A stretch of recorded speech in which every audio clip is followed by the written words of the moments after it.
So today we are starting on a very important topic. We are still dealing with discipline.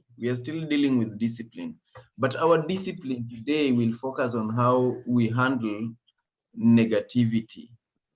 And I call it the Cobra of Negativity. It's a very essential bit because everything we are going to do, whether we are in business, in employment, in family, wherever we are, our level of negativity is going to determine how far we go, how much progress we can make, including people looking for a job, including when we are looking for business deals and everything else. It is our level of negativity that determines how far we can go, how high we can climb. And a lot of times people do not know this and they do not handle, they do not take caution. The same thing happens whether we are going through some health challenge. It will always be how long we are going to take there will always depend on our negativity level. And people love to talk about attitude. So we need to study that. We need to discuss that today. And hopefully after this, some of us will make some few adjustments. I know it's not going to be the very first time we are discussing it. And we are discussing a related thing, but this is now with respect to discipline. And we say discipline we instill discipline through repetition and programming, and that forms part of our DNA. Good. Yes. Along the same line, remember that your thoughts, as you have said, control almost everything in your life. You have ever heard most certainly about the power of attitude. Numerous books have been written about the subject of positive thinking. We talk about it at length in the second chapter. Your negative thoughts, otherwise negative attitude, must be tamed through an act of discipline. There's no remedy for negativity for one who is indisciplined. No one has it, and no one shall provide it. I normally say that working on your attitude is a full-time job. It only takes discipline to do this full-time job. You must be disciplined in your thinking, choosing judiciously to think only what you ought to think and not just anything that comes to your mind.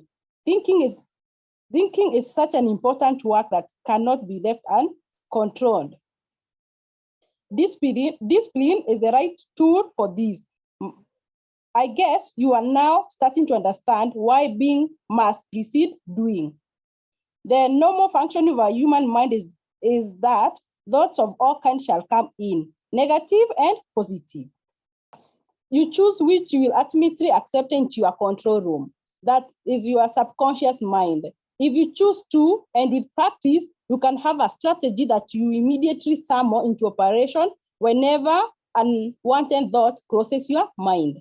Notice that this also soon becomes your habit, and it is implementation sort of becomes very natural and automated.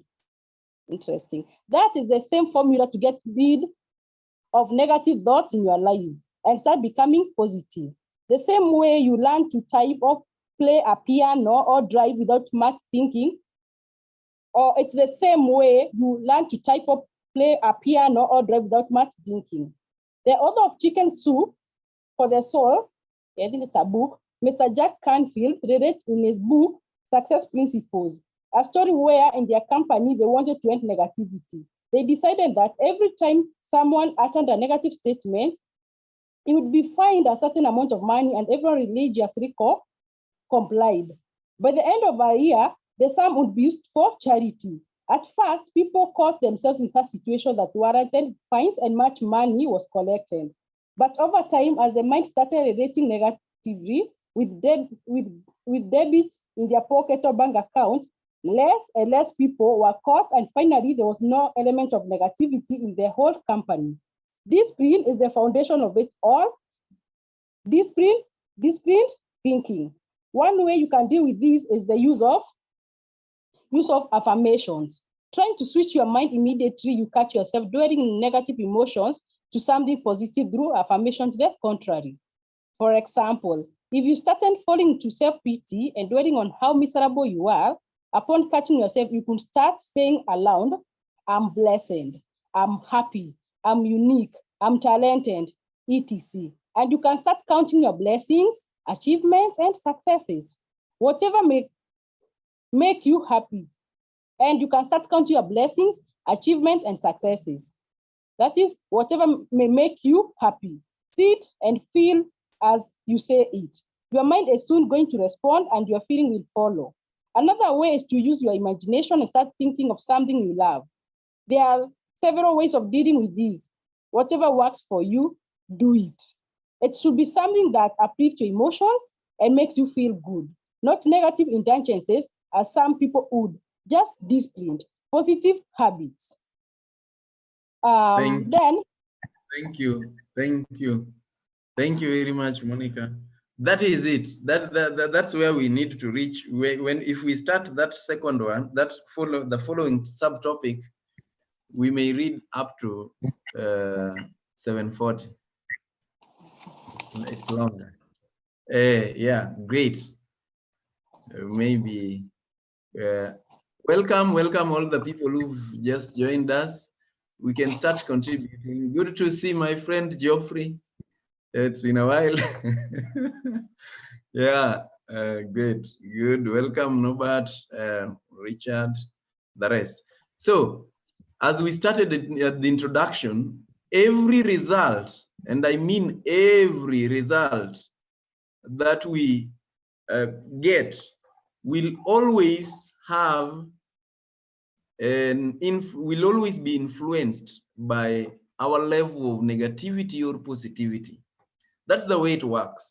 And if you are in business, for example, sometimes you will notice that maybe things just don't work. I learned that you need to check into yourself, you need to introspect, and you are going to realize that you are not positive in your life. You are negative. You're thinking and feeling negative. And it's always easy to know when you're feeling negative. You will just feel that there is nothing good. You're feeling either depressed or something. And so it's easy to know that what is going to come up in your life, what you're manifesting, is not good. You're going to see more trouble. The way to feel, the way to notice that the future is not very good is in your thoughts, in your feeling. And so remember, we all have control of how we feel. And that is now what we are talking about. It takes the same old discipline, and it takes this idea of every time that negative thought comes in, we find something that we can bring in to replace it so that we don't indulge in it. And over time, that becomes our habit. And then what happens? We start seeing the results that we actually intended to see. That's why we love to say that results are determined by your thoughts and your activities. And we know that thoughts, everything that resides in our minds, will be determined by our level of knowledge and our emotions. If we have negative emotions, results can only be negative. That's the way it works.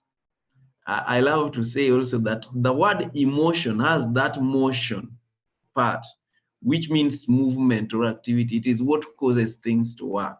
So if it is a negative emotion, it's definitely going to drive things towards the negative. The converse is equally true. So let's open it up, discussion, comments. What is it that we picked, or what is our experience? How do we always bring ourselves back on track? Or do we even notice? Do we ever notice that we are off track, that something wrong is likely to happen if we dwell, if we continue in that particular rhythm, in that particular frequency?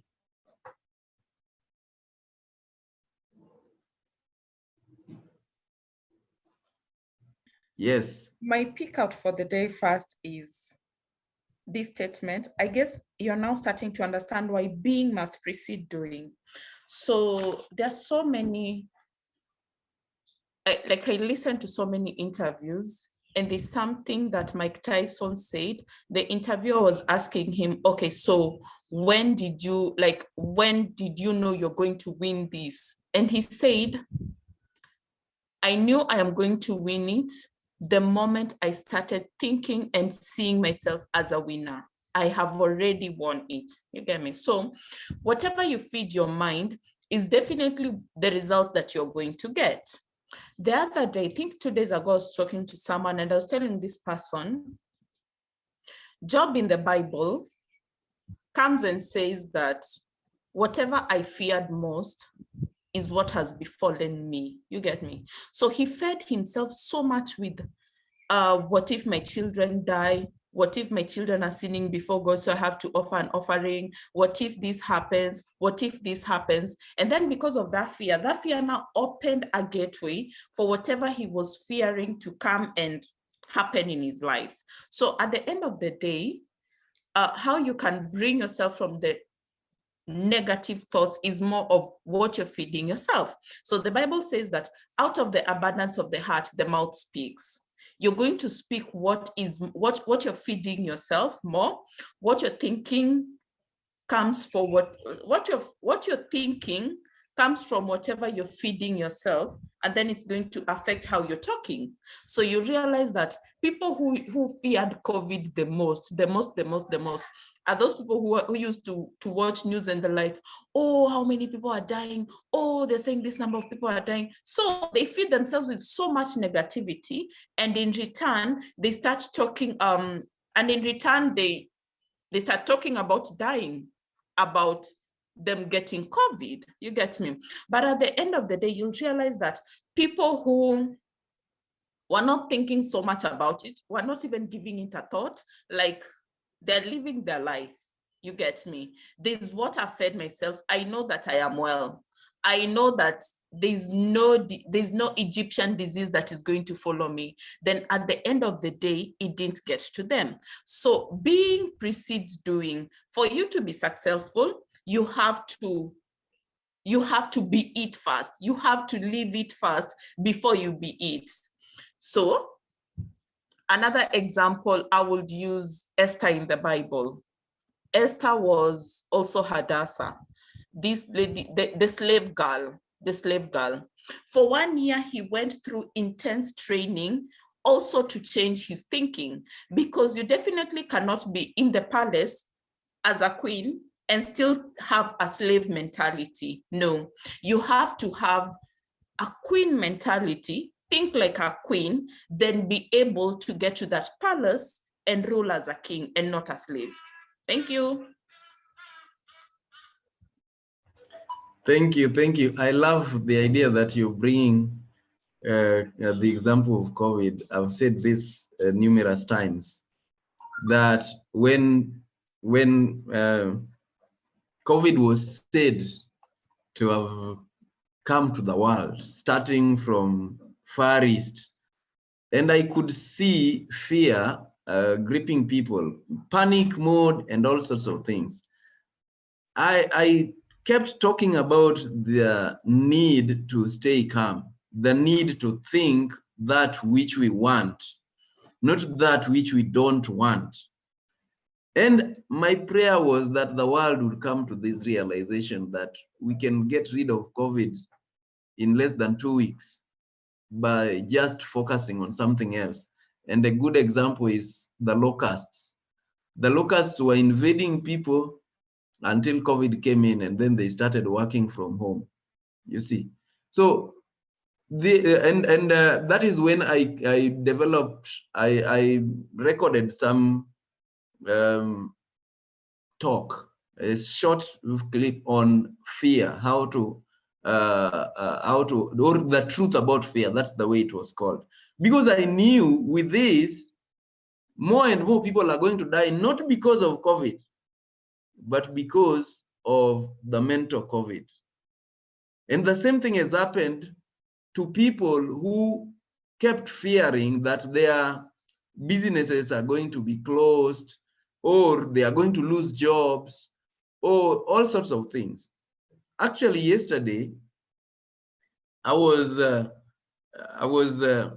in some discussion about the same, and I realized that there was a guy in our group, one of my groups. He's got all sorts of vaccines, I think probably triple vaccinated, but still pushing for, oh, you need to keep everyone safe. COVID is coming back, you need to mask. And I was wondering, why do you feel unsafe and yet you are already vaccinated? Then what is the meaning of that? I do not want us to go to this story of vaccine, but I'm bringing in the element of fear. And I was imagining this is the same reason why some people, they already have they are licensed gun holders. They are living in fortified houses. They live in fortified estates with electric fences. They have security guards, and they have even the police post or whatever around them. But whenever they are meeting, they still discuss security. They still feel unsafe. And you wonder where is the problem? And they are still the same people who have such insecurity problems. It is what we put in our minds. If we do not take care of that which gets into our minds, we are going to manifest it in reality. That's the way it works. I also gave a talk on scientific prayer, which is a little controversial to some other people who think it's against God's maybe command or against religion or something. It's never against religion. There is nothing that exists that was not created by the Creator. So it's important for us to know that by our mind, some other people, apparently, by the way, some other people who are very spiritual, they will claim to be very spiritual, but they are always in the negative mode, and they wonder why things don't happen to them. Then they take this side of God God wants them to suffer so that they inherit heaven. And I don't think that is true. If he is a loving God, he cannot desire that we suffer, that we go through some predicaments in order to earn heaven.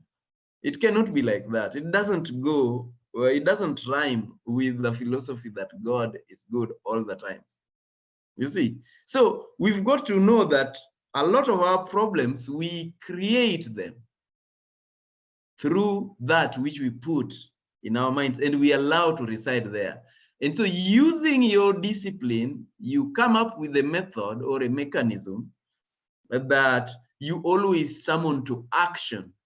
And so you become somebody who is disciplined, and thereafter you are able to do what disciplined people are able to do. And so you become that which they become, and that is success. So thank you for bringing that particular example. It's quite timely. And I think part of the reason that this Power Monday came into being was to be talking about such. Great, great. Any other contribution on the same? The power of disciplined thinking. Thinking is such an important job. We cannot leave it to chance, uncontrolled. That was also a text in that particular reading. Yes, any other sharing? What caught your attention? Yes, thanks very much for those contributions. I believe that we also use this because I'm a mental health professional. We use that a lot in mental health. We call it cognitive behavioral therapy. So we can actually find ourselves in a crisis which is self-made. Like you go and you meet somebody at the supermarket and in your mind, they seem to have ignored you. That happens a lot, yeah? But actually, so you actually ruminate the whole day, this person didn't greet me, this person ignored me and all that. And later on, you find out your whole day was spoiled because of the perception that somebody ignored you. And maybe the real truth was they actually didn't see you. Or they saw you, but they were going through such a crisis in their life. So even if they greeted you and it was like very short and it seemed to be very short, and that this person doesn't like me, this person is not interested in me. The best thing is to realize that you are not in control of other people's reactions. You're not in control of other people's behavior. You're not in control of other people's feelings or attitudes towards you. And once you realize that your sphere of control is only within yourself, the way I speak to myself, the way that I interpret things, it's all, it should be in your control. And the minute you realize you're totally unable to control other people's behavior, their reactions to you, and their, even whether they take care of themselves or not, then you realize that life is so much easier. And so we use that a lot. We try to talk to the people who come to us with those issues and give them the idea that maybe something else happened. Try to help them to see situations in a different way. And we're not here to be loved by people. We're here to serve God in our talent. And obviously, when you're doing good, there'll be people who will react negatively to that. So you can't be a friend of everybody. And the Bible verse at the end of the letter to Philippians is some wonderful St. Paul's letter to the Philippians. It says that finally, brothers, whatever is true, whatever is honorable, whatever is just, whatever is pure, whatever is lovely, whatever is gracious, if there is any excellence and if there is anything worthy of praise, think about these things. So when we think about positivity, because I am a spirit, that means that God knew me before the creation of the world. I have a soul, which consists of my mind, my will, and my emotions, and I live in a body. So my body reactions will be according to my thoughts. And I need to think positively about, okay, there's something called toxic positivity, by the way. Have you heard of toxic positivity? But when you're actually in a crisis and then somebody comes, or you lose somebody, and then somebody comes and tells you, by the way, it's better, it's all for the best, they're in a better place now. I'm not talking about toxic positivity, because when somebody is in a crisis, you need to walk with them through the negative emotions and help them come out of it. You cannot just be there saying everything will be okay. Yeah. So when somebody is going through I'm talking about actually making a positive effort to think about positive things and how things can work out well. I think I've been a victim. I've been somebody who also used to think much more negatively than I do nowadays, thanks to Power Monday and other things. So during COVID, I used to make sure that I go to mass every day from home. And I met this wonderful bishop, the Archbishop of Singapore. He's called Bishop William Go. He always had a positive message, and I still watch him every day.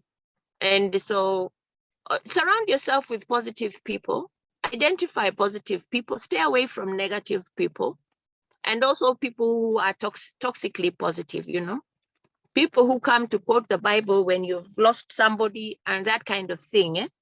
You need people who can come and walk with you through your emotions. Thank you for letting me share. Yeah. Thank you very much. That's very beautiful. That's very beautiful.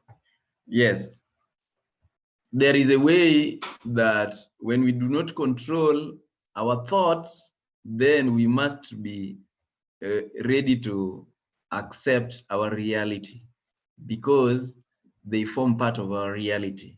And I love to say that they actually form part of our prayer, because we are told pray unceasingly, pray without ceasing. It is putting that in your mind all the times, getting to know that it is your mind that controls your reality. And you've given us a very good example, which I love. Set your mind on these things. That is another translation. So that is what we need to set our minds on. Good. Thinking, our thoughts, taking care of our thoughts is a full-time job. It's a full-time job. That's part of what we read there in the text. It's not something we do in the morning that it's time to pray. Yes, and then we want to think positive in the morning only, in the evening only. We want to do it on Sunday. No, no, no. It's a full-time job. We must set our minds on things that are above, on things that are lovely, on things, on possibilities. And if we do not control our minds, we do not train our minds to get to this discipline, our minds have a tendency to run wild. It's like a wild dog, yes, or a goat. You can think of a goat. If you do not control a goat to where it should be, it will go everywhere. That's the way our minds are. And so it's got to be restrained, and it's an active participation. It's an active role that you must take. Taking charge. Whenever it's moving this direction, you bring it this direction. It's moving like this. For some of us who've done herding goats or sheep, we understand better. You see, yeah. I've done herding. I've also done fishing, so I know the difference. Yeah, and I've done herding sheep and goats and cows as well. So I know how goats can be disturbing, and that is what your mind is. If you let it uncontrolled, your mind will take charge and you will have a miserable life. So you must be in charge. And the moment you take charge and you show it which direction to go, it has a tendency to obey over time. You will need to do this repeatedly for not less than 21 days. And so you must, each one of us must have a formula that you use. There are several of them. We've talked of affirmation. Yes, you have some statements of truth that you affirm. You can always extract them even from the Bible, but those ones become your prayers. Like, the Lord is my shepherd, there is nothing I shall want. Like, our help comes from the Lord who made heaven and earth. Therefore means we don't really have to worry. And like during COVID, when COVID was coming in, I shared this with people, Psalm 121 and Psalm 91. Yeah, it doesn't matter what happens around me. And Psalm 23. Those are very beautiful Psalms that can keep you up. You'll never see most of these troubles that others see. And then there is also that element of counting your blessings and naming them one by one. Some of us also love putting music, or there are statements, or there are people who, when they talk to you, you feel uplifted. But somebody taught me, don't depend, you cannot depend on, you cannot put your motivation on others, that you will depend on others. They will disappoint you at some point. What if they are unreachable? Their phones are switched off, or they just turn it off because they say, so and so always talks only negative with me. Yes, so they say enough is enough. You always drain them, because part of the formula you need to use is avoiding the people who drain you. You need to be fully charged, so that when you are going to people who drain you and you time, I can only take it for an hour. After that hour, you switch to your mode. And you need to have what a friend of mine called filters. When I was talking to him several years back about news, that I don't watch news anymore because it's too negative.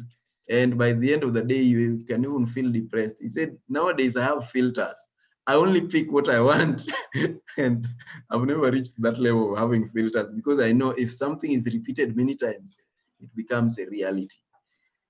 Thank you very much. Yes, Daniel, we've missed you. Odiambolale. Thank you very much. Good morning. Sebo. Sebo. That's a greeting from Kampala. I also missed you guys.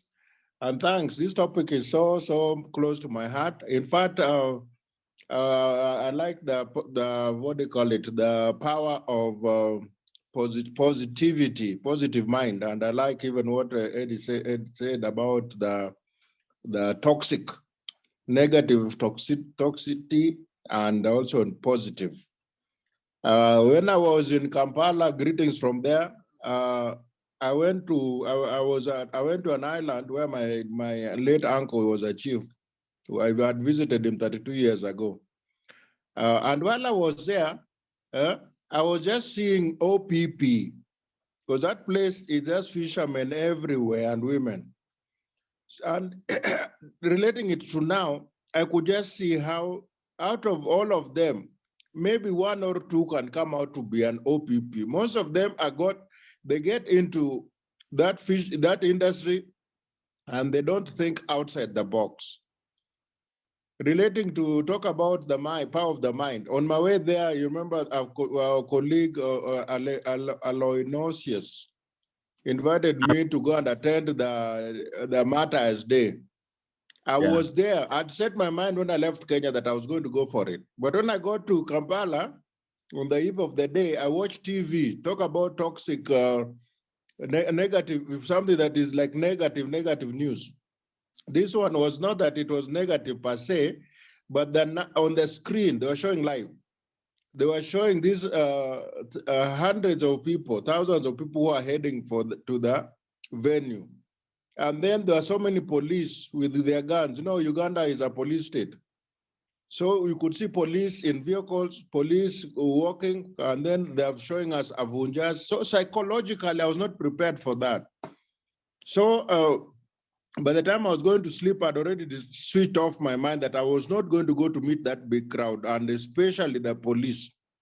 Because me, I was there on a holiday, and I was going for my uncle's funeral, and I was doing my travelogue stories. So on that day at breakfast time, I woke up early as usual, and now I'm watching the stuff from TV. And then after that, I just went about my business, and I found I was so relaxed, because I don't know, I was just feeling traumatized by the number of police and their guns and all this. So I switched something that would have been negative for me if I went there to positive. By now having breakfast, I have my controlled environment. And then after that, I was able to do one or two things, tour the town without having been restricted. Now, when you go to a function like that, you're restricted. So that's the message is that we are who we make ourselves to be. Those many fishermen and fisher folks out there, they were struggling and struggling. But how many of them maybe had a mind like that one of OPP, that this is not it. This is just a means to an end. I want to make something out of my life. So relating it to this, I think this is a very good topic that we must control our mind, the power of positive thinking. Thank you very much. Yeah, thank you.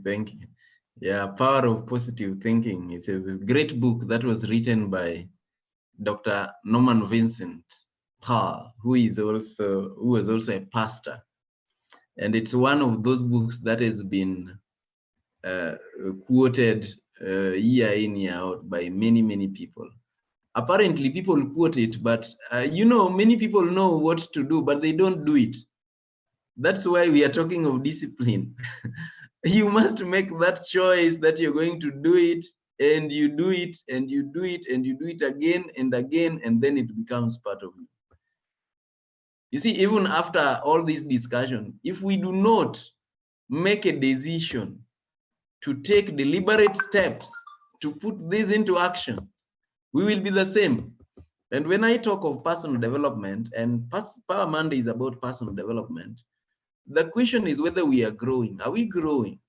And to know whether you're growing, you should check yourself maybe from January to date. What have you become a new person? Have you killed the old person? We are told that we need to be born again. We need to be reborn. We need to kill the old self and become new every day. Morning by morning, new mercies I see. You see, so we need to be getting rid of that cobweb, that negativity, that old self, and we are growing and becoming better people. You see, so if you can't see that growth in yourself from January to date, something is not very right. And that might mean you're becoming like a library. A library has all the books, but does not read them. Or maybe, let's say it reads, but does not implement. Yes, we do not just learn for knowledge, we learn so that we are able to become better. Yes, Susan.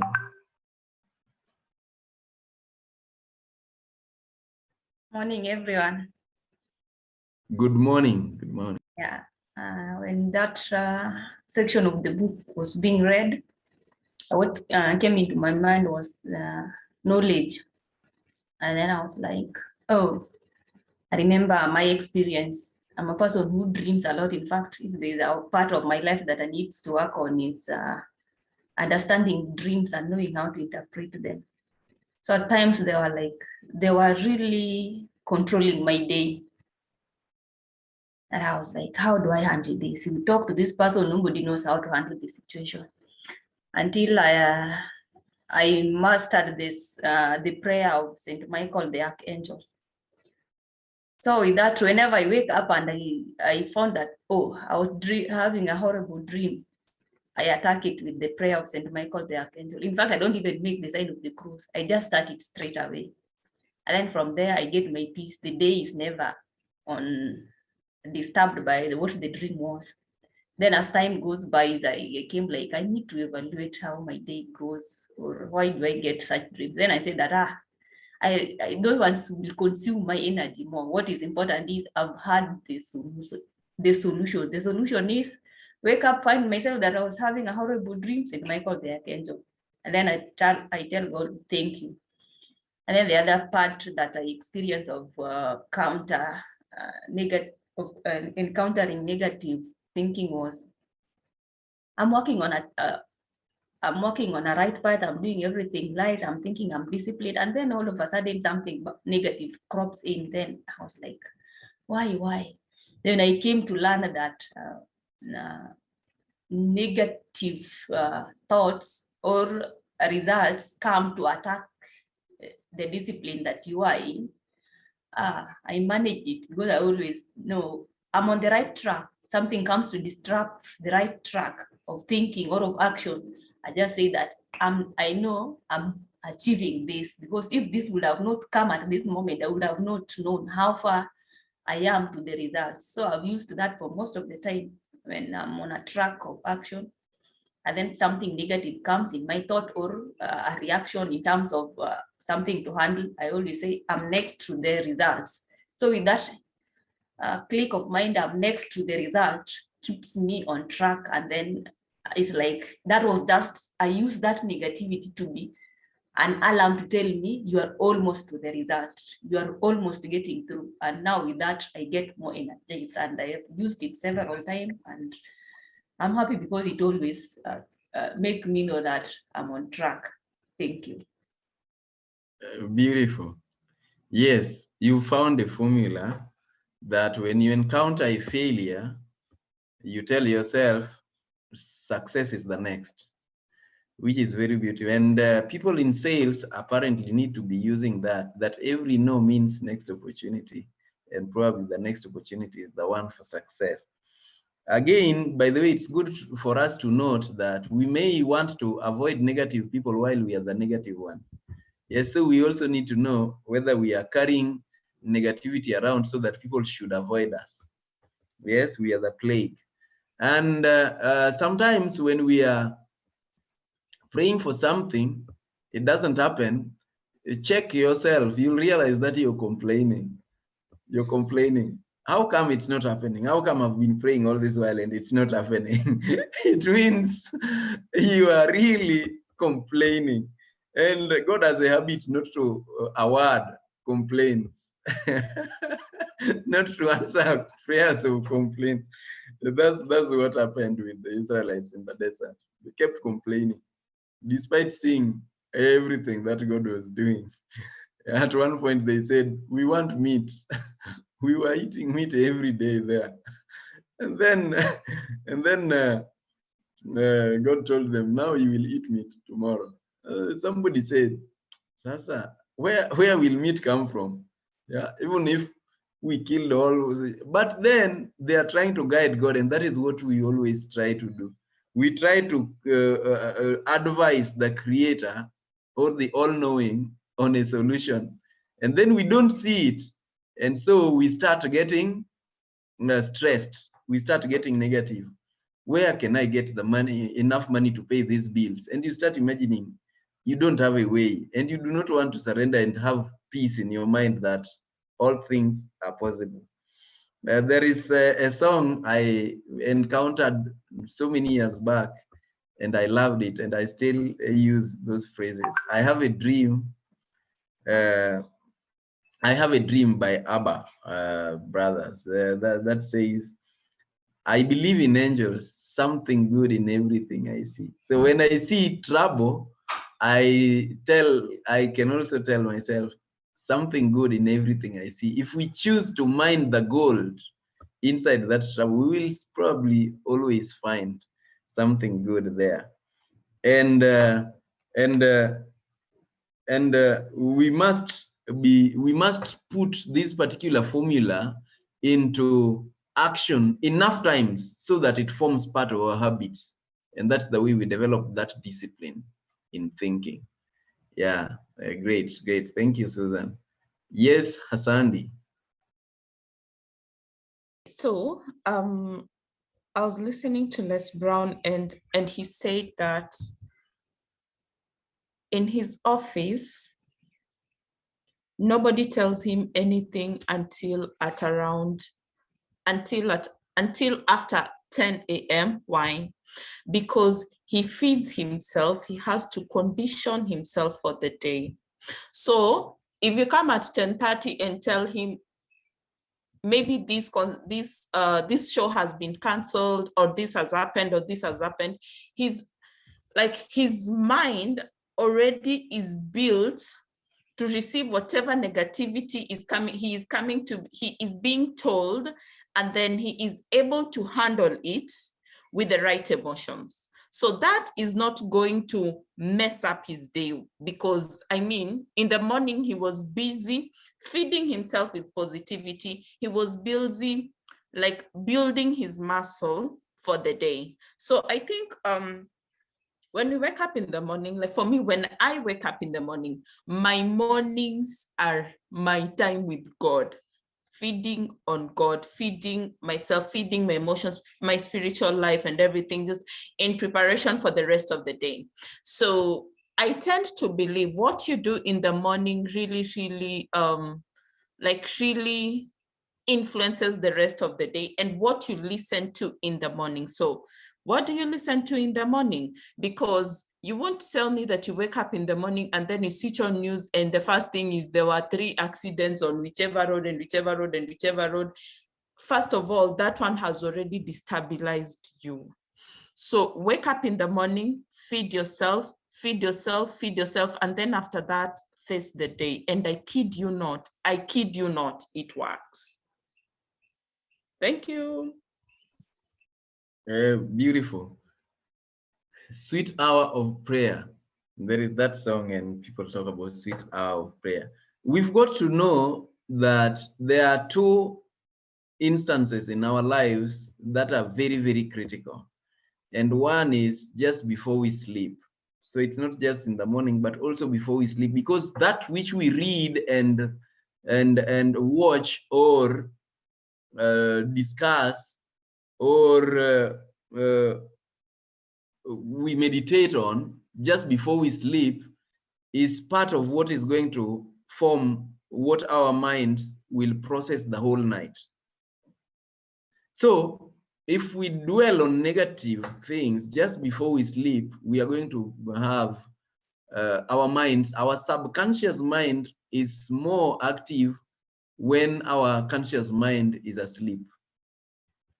And it picks lots of things. And that is when it will take to process most of those things that we've just talked about, that we've just read or watched, or whatever we've interacted with when we are about to sleep. Now, the other one is when we wake up. how we set our minds, how we set our day, how we set we set into motion our day. It's a very critical thing. You wake up and you turn on Al Jazeera and you turn on BBC and you want to know everything that is happening around the world immediately, it's going to affect your emotions. We are emotional human beings. We are emotional human beings. Our emotions rule us almost all the time. And so we've got to guard those emotions. So when you wake up, you need to have some rituals. And we talked about this a couple of Mondays ago, including last Monday when we were talking about reading and all these other things. So what is your routine when you wake up? I personally don't visit some WhatsApp groups until it is late, like 4 or 3, or when I feel fully charged enough. And sometimes even when I choose to visit them, I don't want to read them. I go there to clear the messages, because I know most of what is being discussed is negative. You see, it's about horror. It's about how bad things are or things are getting. Recently, I was discussing with somebody, people are talking about the rising cost of stuff. I asked, have you ever heard me complaining? Because I was taught 3 things to avoid: criticism, complaining, and condemning. If you want to stay constantly in positive emotion, you need to avoid the 3 C's. Don't criticize, don't complain, don't condemn. You must think very well. By the way, and today's reading for us Catholics who have daily mass readings talks about don't judge lest you be judged, because judgment puts you in a negative emotion, and you want to be somebody who takes charge of his or her emotion. So meditation, you can do your meditation. People who do meditation or who understand meditation, a good time is when you wake up and before you go to sleep. You can always feed your mind. Throughout the day, we said you must take charge, not to accept anything negative to reside in your mind. In fact, for 16 seconds, you better catch yourself before the lapse of 16 seconds, because thereafter it starts to manifest. Yeah, so meditation, reading, and all that, you need to take care of that. Otherwise, you realize that you are not in charge, and by the end of the day, what will happen is you get the results that you do not want. You will never live your dream. Our book says live your dream. You will never live your dream when you are not disciplined in your thinking. Yes. Thank you very much. Somebody else would like to say something? Daniel Olali just said a thought. Can I just say something about Olale's thoughts? Why do some people have many dreams and nightmares while others suffer from insomnia? You see, I was talking to someone, and this person was telling me that they mostly have dreams having sex with someone. And someone told them about, oh, spiritual husbands and spiritual stuff and everything else. No, it's not about spiritual husband or spiritual what. No. First things first. First of all, ask yourself, what are you thinking about? Keep on thinking about sex. At night, I kid you not, you will dream you're having sex with someone. So this is what happened to me today. I think it's Juicy. On Friday, I was talking to someone about thieves, and we were just discussing, and he was telling me how there are people, how a neighbor of ours where I stay was mugged and stuff like that. I kid you not, tonight I dreamt about thieves, and the guys came, and I didn't have a voice to scream and everything, and I woke up sweating. My whole body was sweating.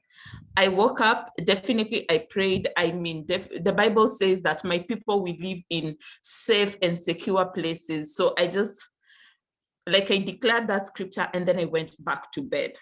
So as OPP has said, before you sleep and after you wake up, and even during the day. What are you thinking about? What are you reading? What are you feeding your mind? Because most cases, dreams are going to come from what you feed your mind. You cannot be watching, I don't know what, whichever documentary of denouncers killing people and war and what, and then you tell me that you'll sleep and not have nightmares. You're kidding me.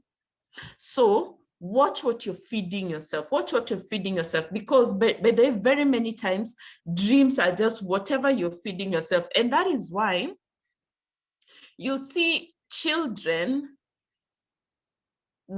I mean, at night when they are sleeping and then they dream, most of them talk, and they're talking whatever was happening during the day.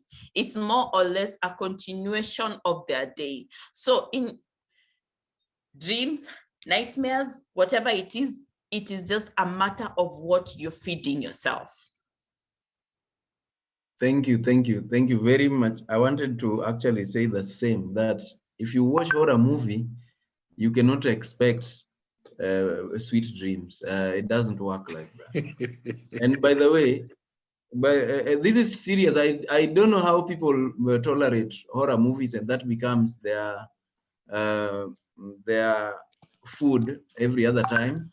We've got to know that there are 4 things: what we speak, what we hear, what we watch, what we read affects our lives. We've got to take caution. What is this thing that I'm reading, this material I'm reading? What is this thing I'm watching? So you will take necessary steps to ensure that you are reading something that is in tandem with where you want to go. And somebody has commented about social media. You see, for example, there are places you will only go and you read about complaints. If you listen to people complaining, you will get into that mode of complaining. What is going to happen is you are also going to experience those very results that people are complaining about. You see, so when the cost of fuel is going up, cost of oil, whatever, it's none of your business. If there is something you can do about it, do. Otherwise, it's none of your business. Yeah. You know, when we were growing up, at some point, I think bread was 5 bob or less. And then all of a sudden it jumped to 10 bob and then 50 or whatever. And people kept wondering, how will people afford it? People are still affording it.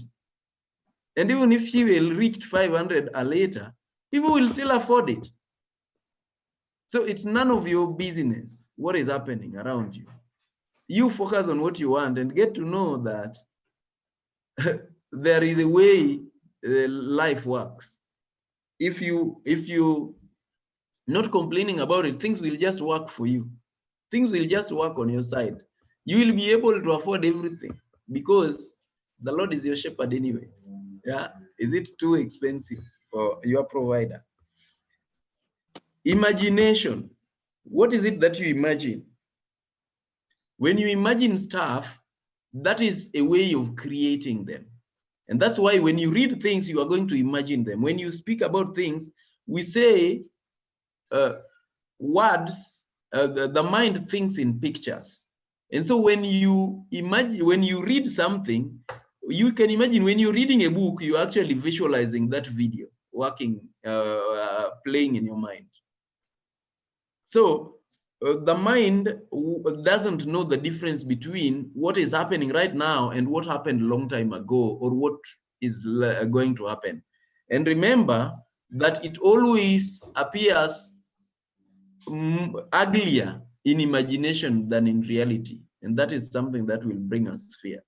So if we choose to imagine things, let's imagine the right things and let's be sure that those are the things we want to happen in our lives.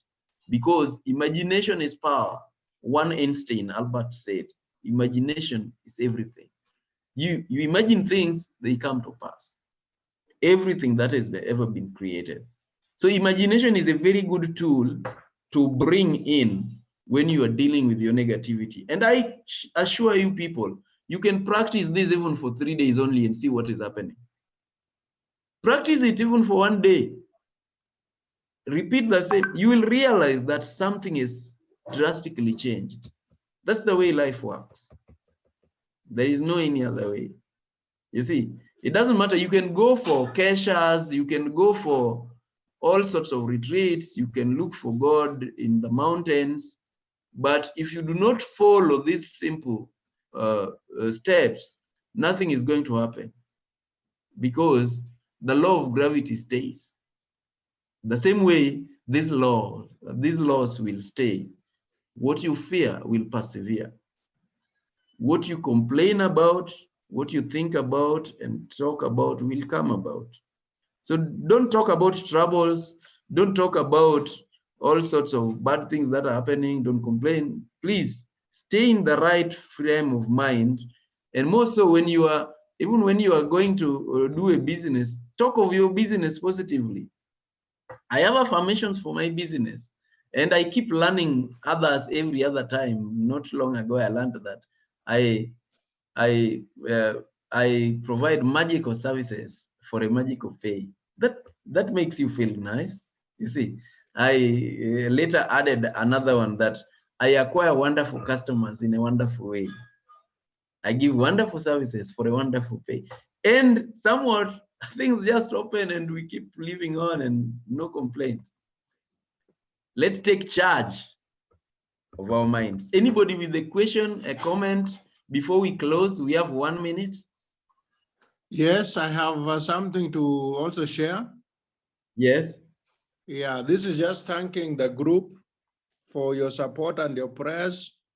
I just realized, thanks to Facebook, that my travel blog has been there for 1 year, and I've written almost 45 blogs of the different destinations I've been to internationally, in Africa, in Kenya, and institutions like Parliament, Bombers of Kenya